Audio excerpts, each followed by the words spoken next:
द्विवेदी जी राष्ट्रीय प्रवक्ता सांसद भारतीय जनता पार्टी के हमारे साथ जुड़ रहे हैं। अभय दुबे जी प्रवक्ता कांग्रेस पार्टी के जुड़ रहे हैं। कुछ ही देर में केंद्रीय कानून मंत्री किरेन रिजिजू जी भी हमारे साथ लाइव जुड़ेंगे। लेकिन दुबे जी, आपके साथ शुरुआत कर रही हूं और पहला सवाल यही है कि बड़े गंभीर आरोप लगाए हैं बीजेपी ने और साफ शब्दों में यह कहा है कि जो वहां के लोगों के पॉपुलर ओपिनियन, मतलब वहां के लोगों की राय जानी जाए, ये पंडित नेहरू ने जानबूझकर किया था कश्मीर के मुद्दे पर। और इसको प्रमाणित करने के लिए वो कुछ और नहीं, 1952 के नेहरू जी के ही भाषण का जिक्र करते हैं, जिसमें नेहरू जी ने यह कहा था कि आजादी के 2 महीने पहले ही राजा हरि सिंह ने बात की थी, भारत में जुड़ना चाहते हैं, लेकिन मैं उससे ज्यादा चाहता था, मैं चाहता था पॉपुलर ओपिनियन हो, वहां के लोग ये बोले। क्या ये भूल हिंदुस्तान को भारी पड़ी? अंजना जी, क्या भूल हिंदुस्तान को भारी पड़ रही है वो मैं बता देता हूँ। भारतीय जनता पार्टी की सरकार जब से बनी है, ये कश्मीर को हिंदू और पंडित मुक्त कर देने पर आमादा है। पंडित करा रहे हैं, वहाँ हिंदू भाई करा रहे हैं कि हमारे प्राणों की रक्षा कीजिए, मगर प्रधानमंत्री जी मौन साधे हुए हैं। ये सिर्फ और सिर्फ पंडित नेहरू का जिक्र कर रहे हैं। तो मैं कुछ तथ्य पहले पंडित नेहरू जी के विषय में स्पष्ट कर देता हूं, क्योंकि अधूरी जानकारी नहीं, नियोजित षड्यंत्र करके पंडित नेहरू को बदनाम करने की जानकारी ये लेकर आ रहे हैं। जिस बात का ये जिक्र कर रहे हैं, वो बात पंडित नेहरू ने क्या कहा था, स्पष्ट इनकार कर दिया था, क्योंकि वो स्टैंड स्टिल एग्रीमेंट करना चाहते थे।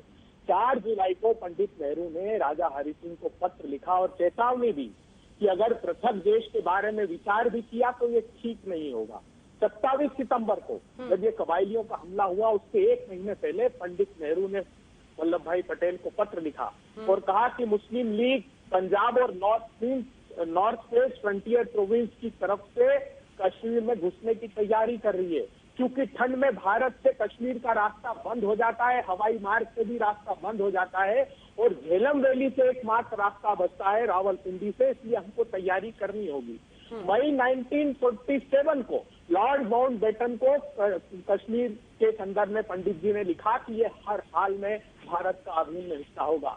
लॉर्ड माउंटबेटन लिखते हैं कि अपना विस्तृत प्लान दीजिए, क्योंकि 3 जून 1947 को जब पार्टीशन का प्लान फाइनल हुआ, उसके पहले मई के माह में ये बात पंडित नेहरू ने लॉर्ड माउंटबेटन से कही। एक बात और बताता हूँ, मैं सिर्फ एक बात आपसे पूछ रही हूँ सर, सुनिए ना, फैक्चुअली बात करते हैं। जिन बातों को बीजेपी कोट कर रही है, अगर ये झूठ है तो आप यहाँ पर साबित कर दीजिए। वो कह रहे हैं कि 21 अक्टूबर 1947 को नेहरू जी ने अपने जम्मू कश्मीर के प्राइम मिनिस्टर MC महाजन को चिट्ठी में लिखा था, and I quote, it will probably be undesirable to make any declaration of adhesion to the Indian union at this stage.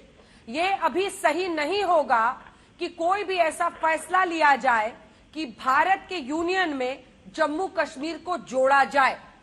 क्या ये चिट्ठी सही है या गलत है? क्योंकि ये केंद्रीय कानून मंत्री ने बताई है। अगर ये गलत है, प्रमाणित कैसे कर सकते हैं आप? सुधांशु जी, इसके बाद मैं प्रमाणित करता हूँ। हाँ। 12 अगस्त को जो stand still agreement, Pandit Nehru का आर्ग्यूमेंट क्या था? पंडित नेहरू नहीं चाहते थे कि राजा हरि सिंह पाकिस्तान और हिंदुस्तान के साथ स्टैंड स्टिल एग्रीमेंट करें। स्टैंड स्टिल एग्रीमेंट का अर्थ होता है कि एक तरह से पृथक राष्ट्र की से घोषणा की तरफ बढ़ाया जाने वाला कदम। 12 अगस्त 1947 को जो स्टैंड स्टिल एग्रीमेंट पाकिस्तान के साथ किया था, उसमें उन लोगों ने कम्युनिकेशन, सप्लाई, टेलीग्राफ, ये सारा पाकिस्तान ऑपरेट करने लगा था।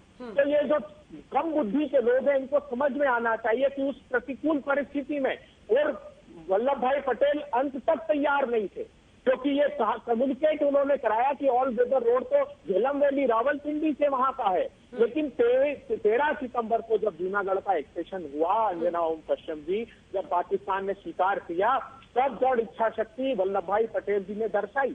और ये जो भोंडा प्रचार करते हैं प्लेबेसाइट का, अरे साहब मुझे बताइए फिर वल्लभ भाई पटेल जी ने 20 फरवरी 1948 को जूनागढ़ का प्लेबिसाइट क्यों कराया, जिसमें पाकिस्तान को 91 वोट मिले और हिंदुस्तान को 1,90,000 वोट मिले। हमने सिक्किम में भी बाद में जनमत संग्रह किया, जबकि भारत से मिलने के लिए कांग्रेस पार्टी की वहां सरकार बनी 1975 में 35th कॉन्स्टिट्यूशनल अमेंडमेंट के साथ, वहां पर भी किया। तो ये बंटवारे के लिए बरतानिया की शर्त थी, लेकिन ये लोग क्या अपनी नाकामी पर पर्दा डालना चाहते हैं? मैं इनसे 5 सवाल इन लोगों से भी करूंगा।